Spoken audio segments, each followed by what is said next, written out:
ಇನ್ನೊಂದು ಪಾಪ 3 ವರ್ಷದ ಹಿಂದೆ ಒಂದು ಮಾತು ಹೇಳಿದ್ರು, ಅದೆಂತದೋ ಸ್ಕೈಡೆಕ್ ಕಟ್ತೀನಿ ಅಂತ ಹೇಳಿದ್ರು 3 ವರ್ಷದ ಹಿಂದೆ. ಇಲ್ಲಿವರೆಗೂ ಆ ಪುಣ್ಯಾತ್ಮ ಒಂದು ಇಟ್ಕೆ ಕಟ್ಟಕ್ಕಾಗಿಲ್ಲ. ಸ್ಕೈಡೆಕ್ ಬಹಳ ದೂರದ ಮಾತು. ನಾನು ಕೇಳ್ತಕ್ಕಂಥದ್ದು ಉಪಮುಖ್ಯಮಂತ್ರಿಗಳಿಗೆ, ಉಸ್ತುವಾರಿ ಮಂತ್ರಿಗಳಿಗೆ, ಅಲ್ಲಣ್ಣ ಸ್ಕೈಡೆಕ್ ಕಟ್ಟಿ ಏನ್ ಪ್ರಯೋಜನ ಇದೆ? ಕೆಳಗಡೆ ಭೂಮಿ ಮೇಲೆ ಪ್ರತಿನಿತ್ಯ ಸಮಸ್ಯೆನ ಎದುರಿಸ್ತಾ ಇರ್ತಕ್ಕಂಥ ಈ ಪುಣ್ಯಾತ್ಮರು ಬೆಂಗಳೂರು ನಗರದ ನಾಗರಿಕರ ಸಮಸ್ಯೆನೇ ನೀನು ಆಲಿಸ್ತಕ್ಕಂಥದಕ್ಕಾಗ್ತಾ ಇಲ್ಲ. ಇನ್ನಲ್ಲೆಲ್ಲೋ ಆಕಾಶದಲ್ಲಿ ನಿಂತ್ಕೊಂಡು ಕಸದ ರಾಶಿಯನ್ನ ಗಮನಿಸೋದಕ್ಕೆ, ಅಥವಾ ಏನು ರಸ್ತೆಯಲ್ಲಿ ಇವತ್ತು ಗುಂಡಿಗಳು ಬಿದ್ದಿದೆ ಅದನ್ನ ನೋಡೋದಕ್ಕೆ ನಾವು ಸ್ಕೈಡೆಕ್ ಅನ್ನ ಕಟ್ಟಬೇಕಾ? ನೀವು ಯಾವ ಪುರುಷಾರ್ಥ ಕಟ್ಟಬೇಕಣ್ಣ ನೀನು ಸ್ಕೈಡೆಕ್? ಇವತ್ತು ಕಸದ ರಾಶಿ ಅಲ್ಲಿ ನಮ್ಮ ಮಂಡೂರು ಮತ್ತೆ ಬೆಳ್ಳಳ್ಳಿಯಲ್ಲಿ ಕಸದ ರಾಶಿಯ ಒಂದು ಸಮಸ್ಯೆ ಏನಿದೆ ಅದನ್ನ ಪ್ರತಿನಿತ್ಯ ನಿಮಗೆ ಗೊತ್ತಿದೆ. ಲಾರಿಗಳು ಬರ್ತಾರೆ ಮನೆ ಮುಂದೆ, ಆ ಕಸವನ್ನ ತೆಗೆದುಕೊಂಡು ಹೋಗ್ತಾರೆ. ಅದನ್ನ ವೈಜ್ಞಾನಿಕವಾಗಿ ಯಾವ ರೀತಿ ಅದನ್ನ ಸರಿಪಡಿಸಬೇಕು ಅಂತಕ್ಕಂಥ ಆಲೋಚನೆ ಇಲ್ಲ. ಇಲ್ಲಿ ಸರ್ಕಾರ ಒಂದ್ ಕಡೆ ಆ ಲಾರಿ ಮಾಲೀಕರ ಜೊತೆನಲ್ಲಿ ಅಡ್ಜಸ್ಟ್ಮೆಂಟ್ ಮಾಡ್ಕೊಂಡವ್ರೆ. ವಾರಕ್ಕೆ ಒಂದೇ ಸಲ ಲಾರಿ ನಿಮ್ಮ ಮನೆ ಮುಂದೆ ಬರೋದು. ಇನ್ನೆಲ್ಲಿಂದ ಕಸ ವಿಲೇವಾರಿ ಮಾಡ್ತೀರಿ? ಇನ್ನೆಲ್ಲಿಂದ ವೈಜ್ಞಾನಿಕವಾಗಿ ಕಸವನ್ನ ಹೊರಗಡೆ ಹಾಕ್ತೀರಿ? ಇದನ್ನ ಮಾಡ್ಲಿಕ್ಕೆ ಆಗ್ತಾ ಇಲ್ಲ. ಅದರ ಬದಲಾಗಿ BSMWL ಆ ಕಡೆಯಿಂದ ಹೆಚ್ಚು ಕಮ್ಮಿ ಒಂದು ವರದಿ ಬಂದಿದೆ. ಕಳೆದ 6 ತಿಂಗಳಲ್ಲಿ ಹತ್ತತ್ರ 3,60,00,000 ರೂಪಾಯಿಯಷ್ಟು ಜನಗಳ ಮೇಲೆ ದಂಡ ಒದಿಸಿದ್ದೀರಿ. ಕಸ ವಿಲೇವಾರಿಯನ್ನ ಮಾಡ್ತಕ್ಕಂಥದ್ದು ಸರ್ಕಾರ ಮಾಡಬೇಕಾಗಿದೆ. ಜನ ಏನ್ ಮಾಡ್ತಾರೆ? ಅಂತಿಮವಾಗಿ ಅಲ್ಲಿ ಮಂಡೂರಲ್ಲಿ ಬೆಳ್ಳಳ್ಳಿಯಲ್ಲಿ ಪ್ರತಿಭಟನೆ ಮಾಡಿ ಜನ ಚೀಮಾರಿ ಹಾಕಿ ಓಡಿಸಿದ್ದಾರೆ ಆ ಲಾರಿ ಅವ್ರನ್ನ. ಇದು ಪರಿಸ್ಥಿತಿ. ಇನ್ನ ಬೆಂಗಳೂರಿನ ರಸ್ತೆಗಳ ಬಗ್ಗೆ ನೀವೇನಾರು ಮಾತನಾಡೋದಾದ್ರೆ ಆ ದೇವರೇ ಬಲ್ಲ. ಎಷ್ಟು ಗುಂಡಿಗಳು ಬಿದ್ದಿದೆ ಅಂದ್ರೆ, ಅಧಿಕೃತವಾಗಿ BBMP ಅಧಿಕಾರಿಗಳು ಒಂದು 14,000 ರಿಂದ 15,000 ಗುಂಡಿ ಅಂತಾರೆ. ಇಲ್ಲಿ ನಮ್ಮ ಪೊಲೀಸ್ ಅಧಿಕಾರಿಗಳು ಒಂದು 10,000 ಗುಂಡಿ ಇರ್ಬೋದು ಅಂತಾರೆ.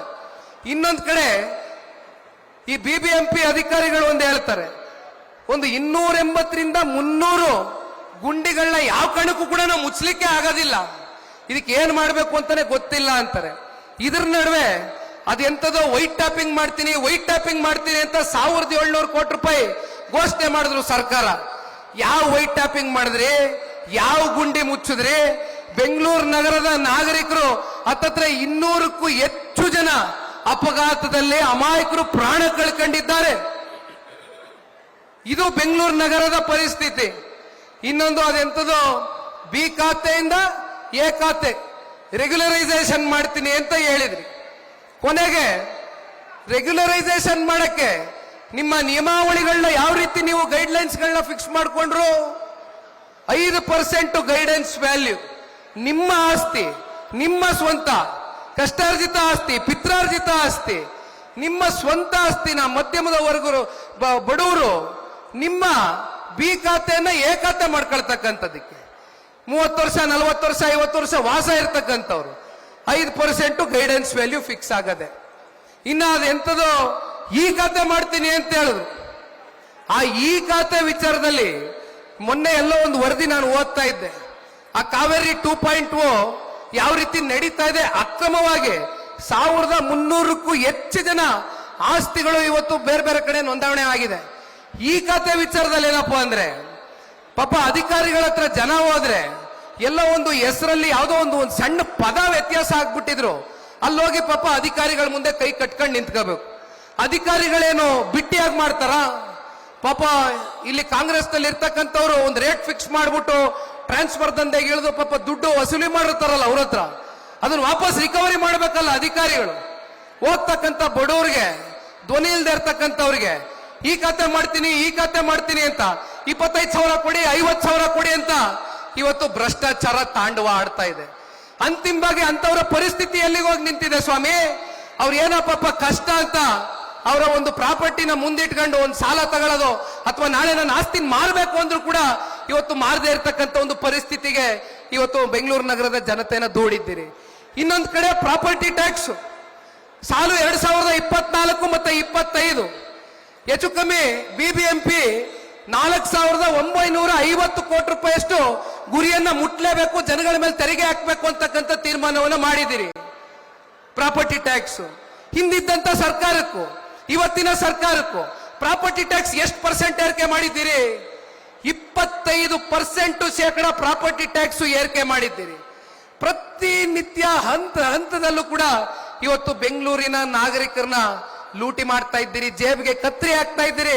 ಜನ ಇವತ್ತು ಬದುಕಲಿಕ್ಕೆ ಒಂದು ಒಳ್ಳೆಯ ವಾತಾವರಣವನ್ನು ಸೃಷ್ಟಿ ಮಾಡಬೇಕಾಗಿದೆಯೋ ಅಥವಾ ಈ ತರ ಜನಗಳಿಗೆ ಕಿತ್ತು ತಿಂತಕ್ಕಂತ ಒಂದು ಸಂದಿಗ್ಧ ಪರಿಸ್ಥಿತಿಯಲ್ಲಿ ಇವತ್ತು ಈ ರಾಜ್ಯ ಸರ್ಕಾರ ಏನ್ ದುಡಿದೆ? ಬೇಸಿಗೆಗಾಲ ಬಂದಿದೆ ಸ್ವಾಮಿ, ಕುಡಿಯೋದಕ್ಕೆ ನೀರು ಕೊಡಿ ಜನಕ್ಕೆ ಅಂದ್ರೆ ಕಳೆದ ವರ್ಷ 32% ಒಂದೇ ಸಲ ಏರಿಕೆ ಮಾಡಿದ್ರಿ ಶುಲ್ಕನ. ಈಗ ಹೇಳ್ತೀರಿ ಪ್ರತಿ ಏಪ್ರಿಲ್ 1ನೇ ತಾರೀಕು 3% ಕುಡಿಯೋ ನೀರಿನ ಶುಲ್ಕವನ್ನ ಏರಿಕೆ ಮಾಡ್ತೀವಿ ಅಂತ ಇದ್ದಾರೆ. ಅಂತಿಮವಾಗಿ ನಾನು ಹೇಳ್ತಕ್ಕಂಥದ್ದು, ಇಲ್ಲಿ ಕೂತವರೇ ಪುಣ್ಯಾತ್ಮರು ದೇವೇಗೌಡರು ಸಾಹೇಬರು 4ನೇ ಹಂತದ ಕಾವೇರಿಯ ನೀರು ಬೆಂಗಳೂರು ನಗರದ ನಾಗರಿಕರಿಗೆ ತಂದ್ಕೊಟ್ರು. ಇವತ್ತು ನಿಮ್ ಸಾಧನೆ ಏನು? 5ನೇ ಹಂತದ ಕಾವೇರಿ ನೀರನ್ನ ಯಾವಾಗ ಬೆಂಗಳೂರು ನಗರಕ್ಕೆ ತಗೊಂಡ್ ಬಂದ್ ಕೊಡ್ತೀರಿ ಅಂತಕ್ಕಂಥದ್ದು ಇವತ್ತು ಬೆಂಗಳೂರಿನ ಜನತೆ ಪ್ರಶ್ನೆ ಮಾಡಬೇಕೋ ಬೇಡವೋ ಇವತ್ತು ಈ ಸಂದರ್ಭದಲ್ಲಿ.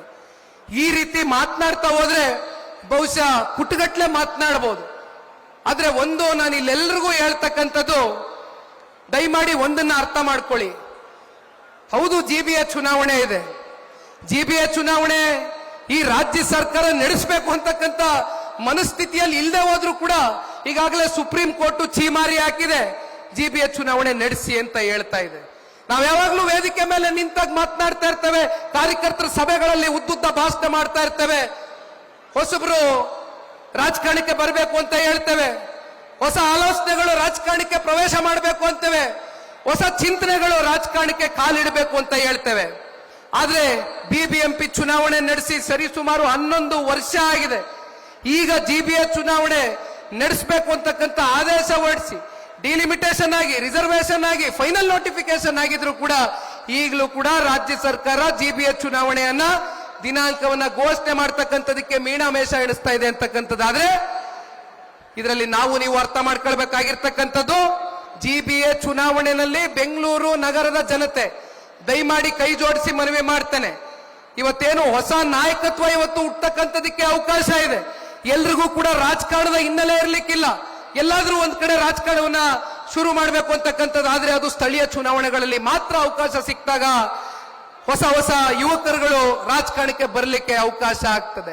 ಆದ್ರೆ ಒಂದು ಈ ಸಂದರ್ಭದಲ್ಲಿ ಬೆಂಗಳೂರಿನ ನಾಗರಿಕರಿಗೆ ನಾನು ಕೈ ಜೋಡಿಸಿ ಮನವಿ ಮಾಡ್ತೇನೆ, ಚುನಾವಣೆಗಳು ಬರುತ್ತೆ ಹೋಗುತ್ತೆ, ಆದ್ರೆ ಇವತ್ತು ಒಂದು ಮಾತು ಬಹಳ ಗಟ್ಟಿಯಾಗಿ ಹೇಳ್ತೀನಿ, ನಮ್ಮ ಕನ್ನಡ ನಾಡಿನ ಮಣ್ಣಿನ ಮಕ್ಕಳು ಸನ್ಮಾನ್ಯ ದೇವೇಗೌಡರು ಸಾಹೇಬರು, ಕುಮಾರಣ್ಣ ಅವರು ಯಾವತ್ತಿಗೂ ಕೂಡ ಅಧಿಕಾರಕ್ಕೆ ಹಪಾಪೆಯನ್ನ ಇಟ್ಕೊಂಡು ಇಲ್ಲಿಯವರೆಗೂ ಈ ಪಕ್ಷವನ್ನ ಕಟ್ ಬೆಳೆಸಿಲ್ಲ, ರಾಜಕಾರಣವನ್ನ ಮಾಡ್ತಾ ಇಲ್ಲ. ದಯಮಾಡಿ ನೀವು ನೋಡಿದ್ದೀರಿ ಅವರ ಕಾಲ್ಗಟ್ಟದಲ್ಲಿ ಯಾವ ಒಂದು ಕೆಲಸ ಕಾರ್ಯಗಳು ಸುಗಮವಾಗಿ ನಡೀತು, ಜನಸಾಮಾನ್ಯರು ಇವತ್ತಿಗೂ ಕೂಡ ತಾವು ಸ್ಮರಿಸ್ಕೊಳ್ತೀರಿ.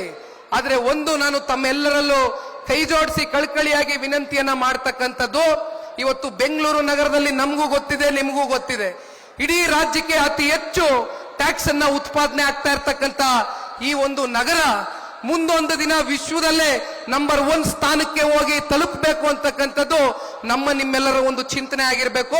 ದಯಮಾಡಿ ನಿಮ್ಮೆಲ್ರಿಗೂ ಕೈ ಜೋಡಿಸಿ ಮನವಿ ಮಾಡ್ತೀನಿ, ನಮ್ಮ ಪಕ್ಷದ ಕಾರ್ಯಕರ್ತರು ಬಂದಿದ್ದೀರಣ್ಣ, ನಿಮ್ಮೆಲ್ರಿಗೂ ನಾನು ಕೇಳ್ಕೊಳ್ತಕ್ಕಂಥದ್ದಿಷ್ಟೇ, ಯಾರ್ಯಾರು ಜಿಬಿಎ ಚುನಾವಣೆಗಳಲ್ಲಿ ನಾನು ಸ್ಪರ್ಧಿ ಆಗಬೇಕು ಅಂತಕ್ಕಂಥ ನಿಮ್ಮಲ್ಲಿ ಅಭಿಲಾಷೆ ಇಟ್ಕೊಂಡಿದ್ದೀರೋ, ನಿಮ್ಮಲ್ಲಿ ಇಚ್ಛಾಶಕ್ತಿ ಇಟ್ಕೊಂಡಿದ್ದೀರೋ, ದಯಮಾಡಿ ಒಂದು ಹ್ಯಾಂಡ್ ಪಾಂಪ್ಲೆಟ್ ಅನ್ನ ಮಾಡಿಸ್ಕೊಡ್ತೇನೆ.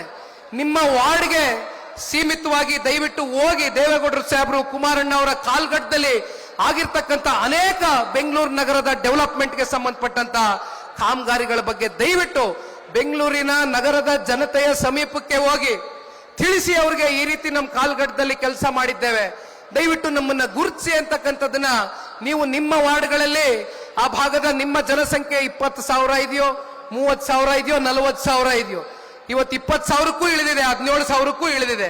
ಒಳ್ಳೆ ಅವಕಾಶ ಇದೆ, ನೀವೆಲ್ಲ ಕಾರ್ಪೊರೇಟರ್ಗಳಾಗಿ ಕೆಲಸ ಮಾಡ್ತಕ್ಕಂಥದ್ದಕ್ಕೆ ಉತ್ತಮ ರೀತಿಯಲ್ಲಿ ದಯವಿಟ್ಟು ನೀವೆಲ್ಲರೂ ಮುನ್ನುಗ್ಗಿ. ಆದ್ರೆ ಇಲ್ಲಿ ಯಾರು ಕೂಡ ಮನಸ್ಸಲ್ಲಿ ಬರೀ ಏನಪ್ಪಾ ಯಾರಿಗೆ ಟಿಕೆಟ್ ಸಿಗುತ್ತೋ ಏನೋ ಅಂತಕ್ಕಂಥದ್ದನ್ನ ದಯವಿಟ್ಟು ಮನಸ್ಸಿಂದ ತೆಗೆದು ಬಿಡಿ. ಯಾರು ಜನರ ಜೊತೆ ನಿಮ್ಮ ವಾರ್ಡ್ ಮಟ್ಟದಲ್ಲಿ ನಿರಂತರವಾಗಿ ಸಂಪರ್ಕದಲ್ಲಿ ಇರ್ತೀರಿ, ನಿರಂತರವಾಗಿ ಜನಗಳ ಸಮಸ್ಯೆಯನ್ನ ಆಲಿಸ್ತೀರಿ. ಸನ್ಮಾನ್ಯ ಕುಮಾರಣ್ಣವರು, ದೇವೇಗೌಡರು ಸಾಹೇಬರು ಎಲ್ಲ ವರದಿಯನ್ನ ತರಿಸ್ಕೊಳ್ತಾರೆ. ಕುಮಾರಣ್ಣವರು ಡೆಲ್ಲಿಲಿ ಇರ್ಬೋದು, ದೇವೇಗೌಡರು ಸಾಹೇಬ್ರಿಗೆ ನೀವು ನಾವು ಅನ್ಕೋಬಹುದು ವಯಸ್ಸಾಗಿದೆ ಅಂತ. ದೇವೇಗೌಡರು ಸಾಹೇಬ್ರಿಗೆ ಯಾವತ್ತೂ ಕೂಡ ವಯಸ್ಸಾಗ್ಲಿಕ್ಕಿಲ್ಲ. ಅವರು ಶತಾಯುಷಿಗಳಾಗಿ ನಮ್ಮ ಮುಂದೆ ಇರ್ತಾರೆ. ಅವರ ಒಂದು ಮಾರ್ಗದರ್ಶನ ನಮ್ಮ ರಾಜ್ಯ ಮತ್ತೆ ನಮ್ಮ ಭಾರತ ದೇಶವನ್ನ ಕಟ್ಟತಕ್ಕಂಥದಕ್ಕೆ ಇನ್ನೂ ಅದರ ಅಗತ್ಯತೆ ಬೆಟ್ಟದಷ್ಟಿದೆ ಅಂತಕ್ಕಂಥದನ್ನ ಈ ಸಂದರ್ಭದಲ್ಲಿ ನಾನು ತಿಳಿಸ್ಲಿಕ್ಕೆ ಬಯಸ್ತೇನೆ. ಈಗಾಗಲೇ ಸಮಯ ಸಾಕಷ್ಟು ಆಗಿದೆ. ಸನ್ಮಾನ್ಯ ಕುಮಾರಣ್ಣ ಅವರು ಮತ್ತೆ ದೇವೇಗೌಡರು ಸಾಹೇಬರು ಮಾತನಾಡ್ತಾರೆ. ತಾವೆಲ್ಲರೂ ಕೂಡ ದಯವಿಟ್ಟು ಇವತ್ತು ಬಹಳ ದೊಡ್ಡ ಸಂಖ್ಯೆಯಲ್ಲಿ ಬಂದು ಸೇರಿದ್ದೀರಿ. ಇನ್ನೊಂದು 3/4 ಗಂಟೆನಲ್ಲಿ ಈ ಕಾರ್ಯಕ್ರಮ ಮುಕ್ತಾಯ ಆಗುತ್ತೆ. ತಾವೆಲ್ಲರೂ ಕೂಡ ಕೂತಂತ ಕುರ್ಚಿಗಳಲ್ಲಿ ಕೂತಿ ಸನ್ಮಾನ್ಯ ಕುಮಾರಣ್ಣವರು, ದೇವೇಗೌಡರು ಸಾಹೇಬರು ಮಾತನಾಡ್ತಕ್ಕಂಥ ಮಾತುಗಳನ್ನ ಕೇಳಬೇಕು ಅಂತಕ್ಕಂಥದ್ದು ಈ ಸಂದರ್ಭದಲ್ಲಿ ಕಳ್ಕಳಿಯಾಗಿ ಮನವಿ ಮಾಡ್ತಾನೆ. ನಿರ್ಭೀತ, ನಿಷ್ಪಕ್ಷಪಾತ, ವಿಶ್ವಾಸಾರ್ಹ ಸುದ್ದಿಗಳಿಗೆ ಮತ್ತೊಂದು ಹೆಸರಾಗಿರೋ ನ್ಯೂಸ್ 18 ಕನ್ನಡ ಈಗ ಆಪ್ನಲ್ಲೂ ಲಭ್ಯ ಇದೆ. ದಯವಿಟ್ಟು ಇಲ್ಲಿರೋ QR ಕೋಡ್ ಅನ್ನ ಸ್ಕ್ಯಾನ್ ಮಾಡಿಕೊಂಡು ಆಪ್ ಡೌನ್ಲೋಡ್ ಮಾಡೋದಕ್ಕೆ ಮರಿಬೇಡಿ. ನಿಮ್ಮ ಬೆಂಬಲ ಹೀಗೆ ಸದಾ ನಮ್ಮೊಂದಿಗಿರಲಿ. ಧನ್ಯವಾದ.